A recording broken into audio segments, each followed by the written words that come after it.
ডিলিমিটেশনের মাধ্যমে গণতন্ত্র গলা টিপে হত্যা করে জেলা পরিষদ বোর্ড বিজেপিকে উপহার। বিস্ফোরক মন্তব্য মমতাজ বেগমের। করিমগঞ্জ জেলা পরিষদের বোর্ড গঠন ঘিরে তীব্র বিতর্ক। বোর্ড বিজেপির দখলে গেলেও কংগ্রেসের 5 জন জেলা পরিষদ সদস্য যে অটল ও অখণ্ড তা স্পষ্ট করে জানালেন কংগ্রেস নেত্রী অ্যাডভোকেট মমতাজ বেগম। অভিযোগের তীর সোজা কেন্দ্র ও রাজ্য শাসক দলের দিকে। বিস্ফোরক মন্তব্য করে জানালেন, এটা গণতন্ত্রের জয় নয়, এটা ডিলিমিটেশনের সাজানো খেলা। জনগণ আমাদের পক্ষে রায় দিয়েছে। 5 জন কংগ্রেস সদস্য একযোগে কংগ্রেসের প্রার্থীকে ভোট দিয়েছেন। কোনো ভাঙন নেই, কোনো বিশ্বাসঘাতকতা নেই, কিন্তু তবু জিতল বিজেপি। এটা কি গণতন্ত্রের জয়, নাকি গণতন্ত্রকে গলা টিপে হত্যা করা হলো? আমি বলছি, জয় হয়েছে ডিলিমিটেশন কমিটি, যারা পরিকল্পিতভাবে আমাদের আসন কেটে বিজেপিকে সুবিধা করে দিয়েছে। টিলাবাড়ি বান্দরকোনা জেলা পরিষদ সদস্য তথা কংগ্রেস নেত্রী অ্যাডভোকেট মমতাজ বেগমের অভিযোগ, জেলা পরিষদের আসন পুনর্বিন্যাস করে কংগ্রেসকে দুর্বল করার ষড়যন্ত্র হয়েছে। তিনি বলেন, জনসাধারণ আজও কংগ্রেসের সঙ্গে আছে। বিজেপি ভোট পেলেও জনগণের আস্থা আমাদের পক্ষে রয়েছে। আমরাও গৌরব গগৈর নেতৃত্বাধীন কংগ্রেস দলের কর্মকর্তারা শক্তিশালীভাবে রয়েছি।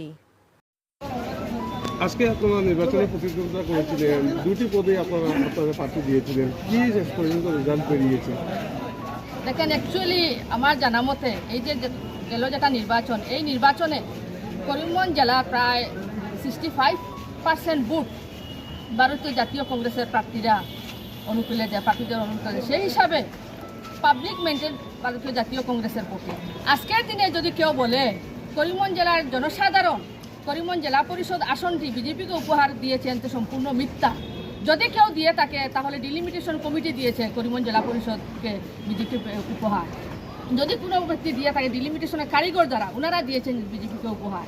তো আজকের দিনে আমি বলবো, আমরা গণতান্ত্রিক পদ্ধতিতে আমরা প্রতিদ্বন্দ্বিতা করেছি, কিন্তু গেল যেটা নির্বাচন, এই নির্বাচনে বিজেপির জয় হয়নি, গণতন্ত্রের জয় হয়নি, ডিলিমিটেশনের জয় হয়েছে। গণতন্ত্রকে রীতিমতো গলা টিপে হত্যা করে এই আসনটা ছিনিয়ে নেওয়া হয়েছে, এটাই আমার বক্তব্য।